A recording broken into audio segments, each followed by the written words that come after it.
I'd just like to first introduce myself. I know you can't see me, but my name's Kobe. I work with Greenlife Industry Australia. We've been working with Down to Earth Research and ACIL Allen Consulting over the last 3 years to deliver a statistics and research project. We have some major outputs from that project, including industry data and validated reports on that industry data. But the reason that we're here today is to learn more about the recent Greenlife market analysis, which was new to this year of the project, but also the business benchmarking tool, which has been a valued tool for the entirety of the project, which is 3 years. So this is the third version of the tool.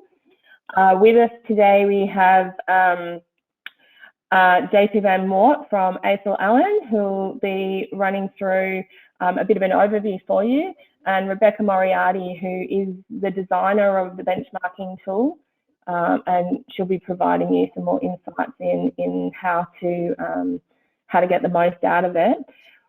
What I would ask from all participants is if you can please, if you have any questions, if you can put them into the chat.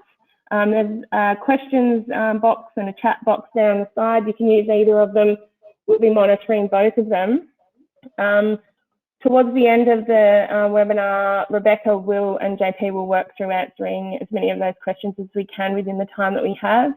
And anything we don't get to, we will be preparing an overview of all the questions following this webinar that will circulate to all the participants at the conclusion in the next day or so. The time that the webinar will be ending is at 12:40. So if you can stick with us till then, that'd be great. And I'll just hand it over to JP now to get us started. Thanks, JP. Great, thank you very much, Kobe, and it's good to be here again to share the latest update on the Nursery benchmarking tool. So I'll switch off my webcam now and just give you a bit of a context around the live demos of the tool and the market report that Rebecca will lead us through in a second. And as Kobe said, if you've got any observations or questions, chuck them into the chat and we'll have a discussion about them at the end.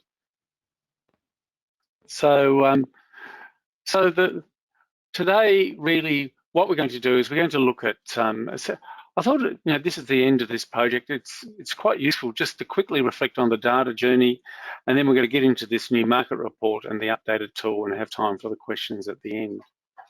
But let's go back to where we were, back in 2015. So, and at the start and why this project came about. So there was little primary data on the industry and there was insufficient detail. And not really enough to make it useful for the industry at a policy or at a business level.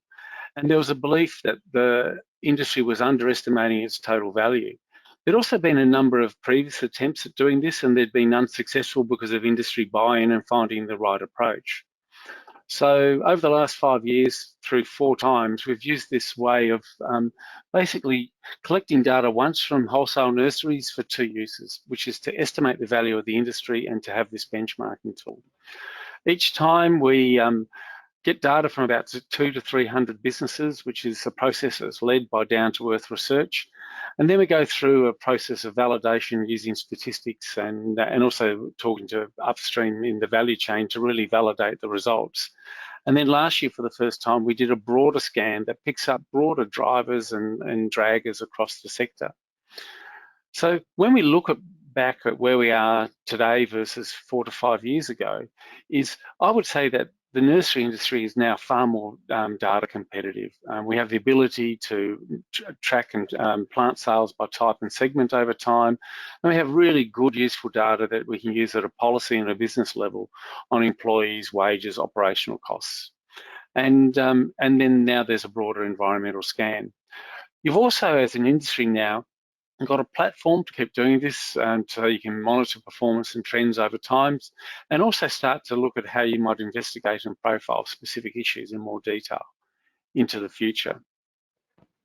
At a quick snapshot, what the last survey results show is that basically the annual growth in the Greenlife sector compared to the year before was much greater than the whole of agriculture, and much greater than the underlying rate of inflation.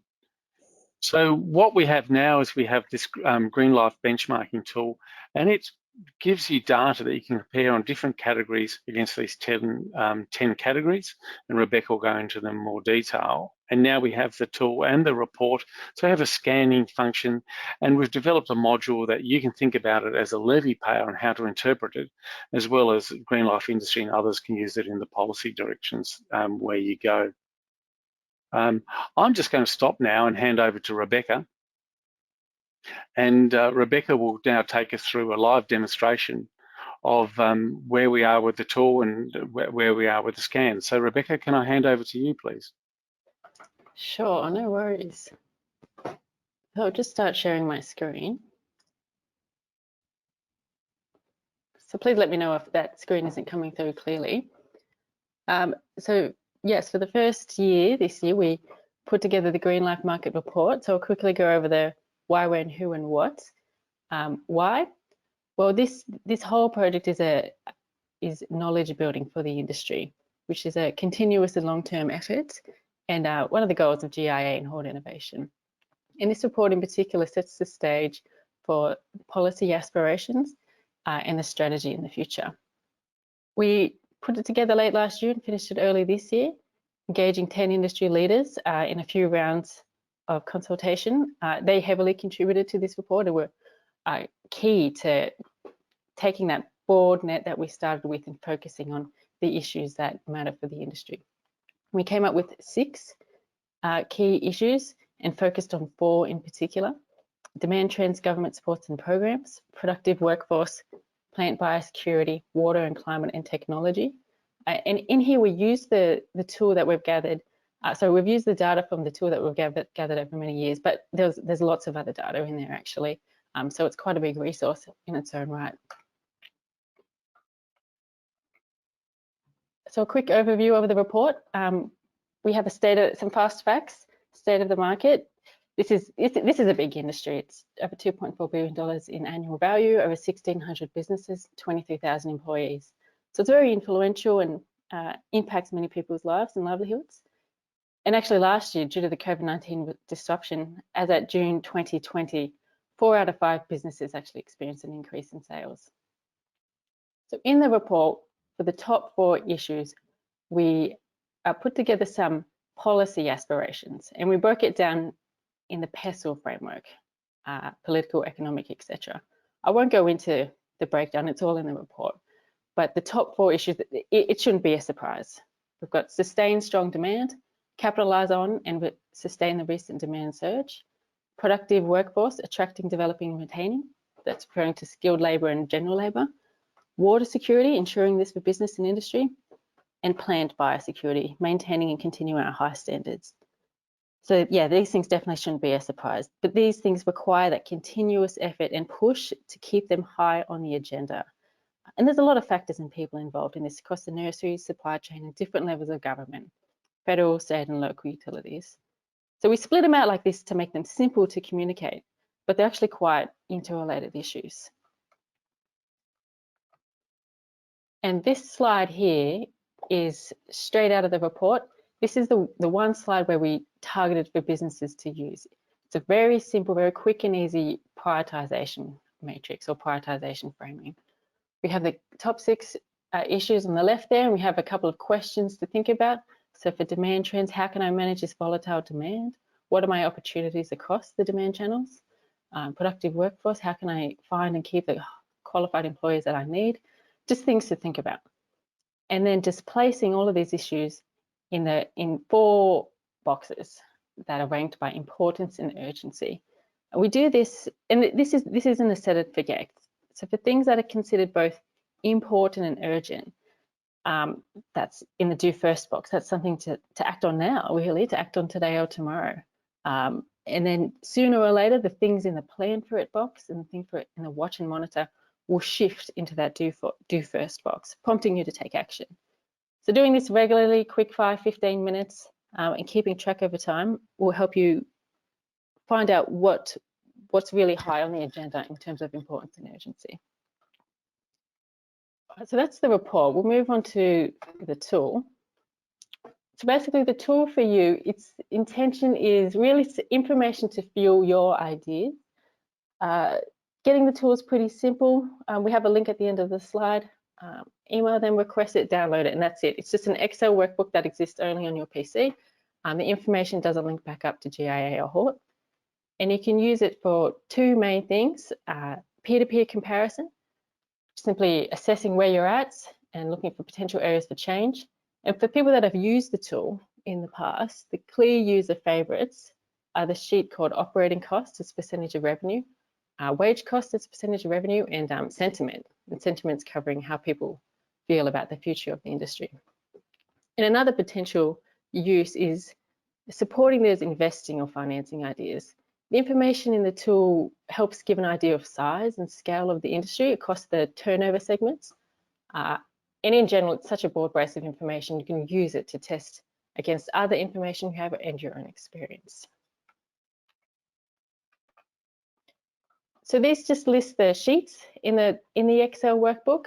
So the top trends, that's a new one. This is quite a good one because it's putting together all the years of data that we have. So we have some pretty interesting big picture top trends to look at there. Sheets are information that's useful for comparison, sentiment, value of production, etc. And sheets that are particularly good to give you that sense of size and scale, employees, share of sales, and number of plants sold. All right, so I'll switch over to the tool. So here it is here, just in an Excel. And as I'm going through this, I have two specific issues from the report in my mind. And that's demand, which we know is growing, which we know there's a couple of different channels that comes through, and productive workforce, so employees and labour. So firstly, demand. So what I'll look at here is a share of sales, which is in front of the screen now. So in the green boxes here, this is where you enter your information. It can be anything, it can be real, it can be fake, it doesn't matter. What it does is it automatically updates the charts below, so you can clearly see where you are based on the information that you put in versus the industry. So for here, just to keep it simple, I'm going to say my percentage share of sales by volume across the different market segments is 50-50 wholesale and retail, and 50-50 propagation and indoor. Just to keep it simple, I've done the same thing for value. So we put in dollar values and we put in volumes. Scrolling down here, there are 8 charts on this particular sheet, 4 which show trend data over the last 3 years, and the other 4 which show you versus the industry. So this one here, retail.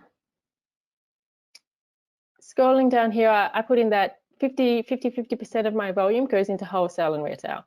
And we can see for industry, for the businesses that are selling between $500,000 to $2 million of plants per year, about 15% of that is going into wholesale and about 22% is going into retail as of last year. And a good chunk of the volume is actually primary industry at 46%. While going down to value, I can see it switches, and the majority of the value of sales goes through the 2 channels, wholesale and retail. And we can see the trend over time is that it has largely been retail. 30 to 40% of the total value of sales has been going through retail. Whilst in terms of volumes, it's been shifting a bit. We've got a bit into re-veg, a big chunk into wholesale, and then a big chunk into primary industry. So I know that retail demand is going to grow, and I expect that the shares of value and volume to increase, but noting that the industry operates quite dynamically and in several markets. So that's market segments, and we'll have a look at product type. So here I put in 50-50 propagation and indoor, and I can see myself similar to industry. A good portion of that, of the share of sales by volume is in the propagation plant type, whilst for indoor only 3% of the share of sales across industry goes into indoor. And scrolling down to value, we can see that I get 50% of my value from propagation, from selling propagation, and I get 50% of my value selling from indoor. And in terms of the industry, this is about 11% each. Most of the money is earned by selling plant types classified as perennials, trees, and shrubs. And this has been consistent over the last 3 years, as we can see in the trend data. But in terms of volumes, there's probably 3 big ones: propagation, herbs and veg, and perennials, trees, and shrubs. All right, so that gives me a bit of an idea of who's selling what to whom.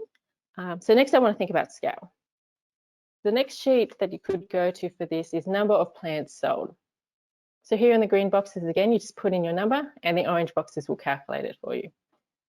So to keep it simple, I reckon I could sell a couple 100,000 plants, wholesale and retail, propagation and indoor. So what does that look like? So scrolling down to look at the charts, I can see for here we have the min and max sold. So what I've done here is that over the 3 years of data, I've extracted the minimum and the maximum number of plants sold in a single year.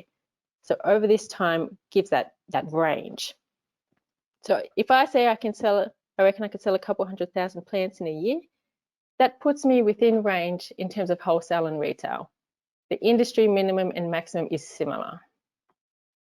And then scrolling down to the product type, I can see here that some businesses are selling up to 1 million propagation type plants in a single year. So this gives me some kind of indicator of scale. And I know that demand is increasing. So what are my opportunities for scale? What will it cost? So that kind of gets me thinking into the cost side of things. So we can move into operating cost as a percentage of revenue. So here in the green cells at the top, just inputting your data. So I'll say 32%. So I reckon that 32 as a percentage of revenue, 32% is made up of operating costs. How do I compare? So you can look down here, see me in the red dot, and then the grey dot here is the median. So which I am lower. So I have a lower operating cost as a percentage of revenues compared to others. So that perhaps I can increase some costs strategically to help my production. And what could I do that into? One thing, of course, because I'm thinking about the productive workforce, I'm thinking about labour, could be employees.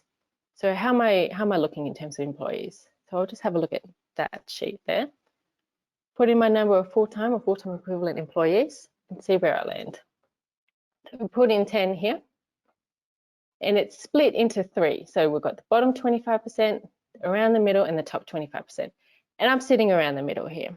So some run a bit lighter than me in terms of employees, while others have more people on. So perhaps increasing my labour is an option for me. But what other options do I have? Well, in the data we've collected, we also collect information on investment in infrastructure and technology. And we have a pretty cool trend chart for that. So I'll scroll over here to the top trends sheet. There's plenty here to look at, but scrolling down,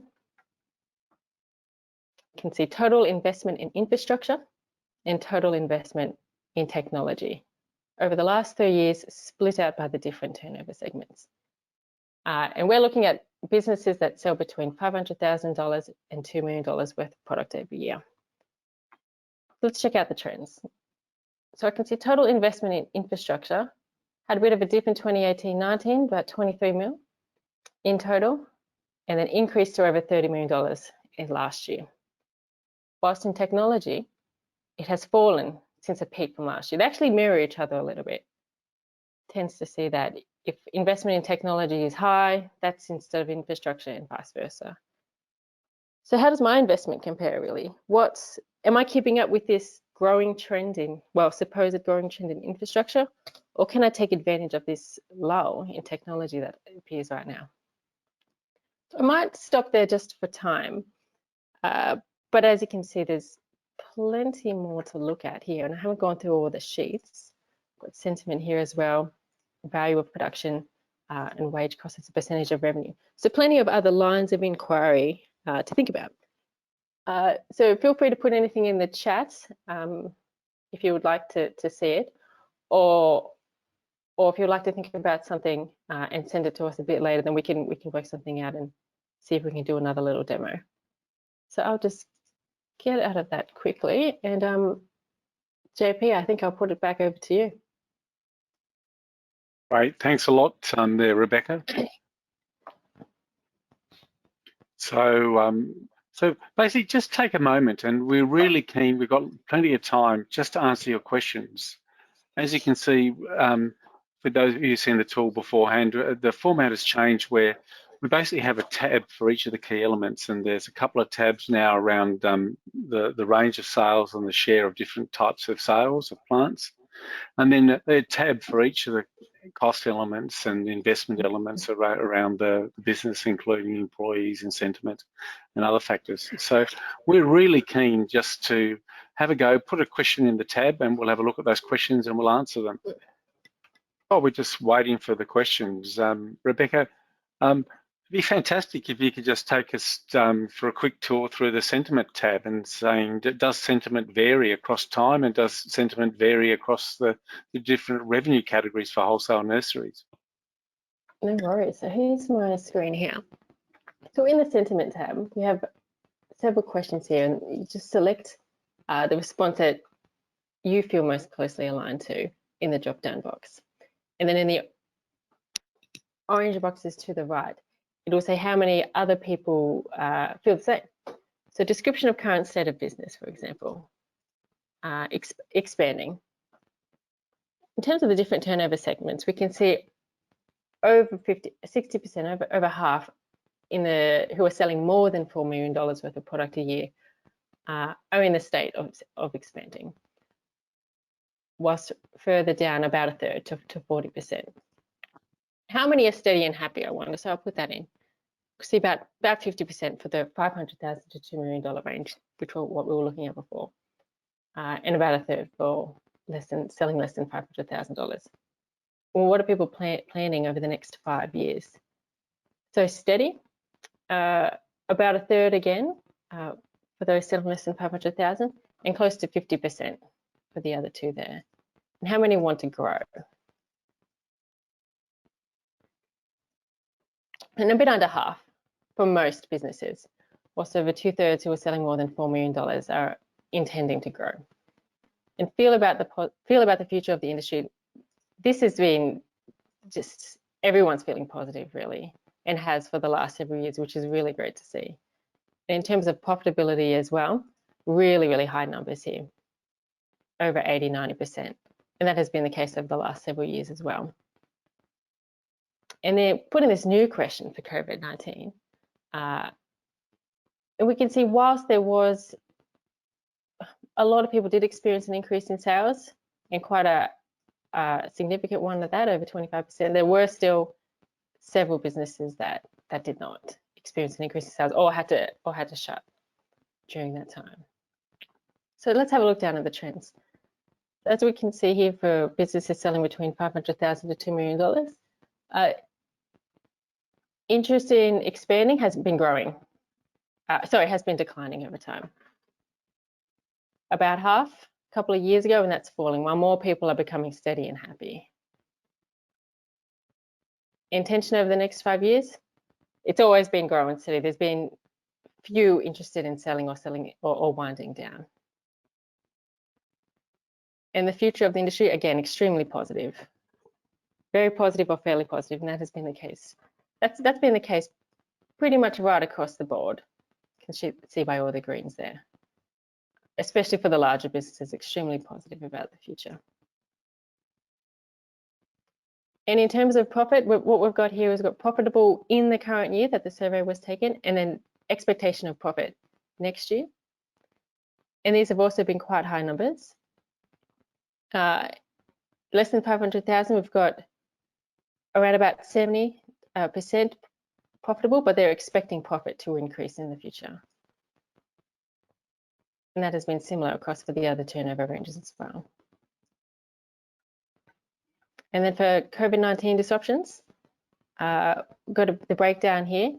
So for the businesses selling between 500,000 to 2 million, almost 50% experience an increase in sales as a result of the disruptions, and the other half either experience a decrease or weren't impacted that much at all. And for those that did experience an increase, the average percentage increase was 26%, while for the 9% that experienced a decrease, that was also similar at 20%. And these numbers were similar across every range actually. For those that experienced an increase in sales, it was pretty similar to the average decrease in sales for people as well. So we found that quite interesting. Not sure whether that was the case of if some businesses decide to close for a little while, whether consumers just went to another business and so the demand just shifted. I think there might have been a little bit of that happening, but definitely overall there was an increase in overall demand for Greenlife products during this time. Great, thanks a lot, Rebecca. We're still waiting for some questions. Feel free at any time just to type something into the chat box. You just type straight away. The cursor can look a bit odd if you're just struggling with it. Just where it says type message here, put your question in. But Rebecca, one of the most common questions that people have asked us is actually wages as a percentage of revenue. So do you want to take us through a quick walk through that tab? Yeah, sure. So in this one here, you put in the green cells, put in your dollar value of wages. So I've just put in some dummy numbers here, and then the result is calculated for you. So here, based on these numbers, about 23% of my revenue is comprised of wages. So how do I compare to the others? So keeping with looking at businesses between 500K to 2 mil, here I can see I'm probably in the bottom 25%, so quite low. But at the same time, you can look at your own annual turnover category. You can have a look at others. So if I want to change the numbers, so let's just make it a lot larger. So closer to 40%. That pushes me above the middle to the top 25%, which means that out of the businesses the top 25 businesses that run have quite, I guess, relatively high wage costs as a percentage of revenue, that's where it's at that 42% for this turnover range. Whilst looking at other ones, for example, those that sell more, we can see here that I'm right at the top in terms of businesses selling more than $4 million a year. And then below those, just pause, Rebecca, could we just go back to that last graph that you put up? Sure. So this is just to help people understand it. So what you're saying is in that above $4 million category, that basically all the business around here is wages are, at maximum about 40, it looks like about 40 to 50% of costs, and then distributed below that. While obviously what you see in the people with lower revenue categories, wages account for a higher proportion of costs. Am I reading the graph right that way? Yeah, that's exactly right. That's exactly right. Yeah. And then scrolling a bit further down, we can see how this has shifted over time as well. So seeing here for the larger businesses, generally that wage cost as a percentage of revenue sits about 30 to 40%, whilst for the lower earning segments, it pushes a bit above 40%, and even above to 50 to 60% on trend for the last 3 years.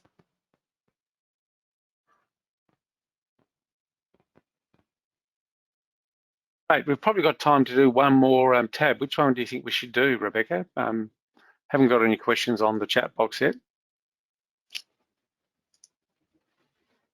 Well, we could probably look at value of production. So this is just straight revenue costs here. And so probably what's interesting here is, let me just go to the right thing here. All right.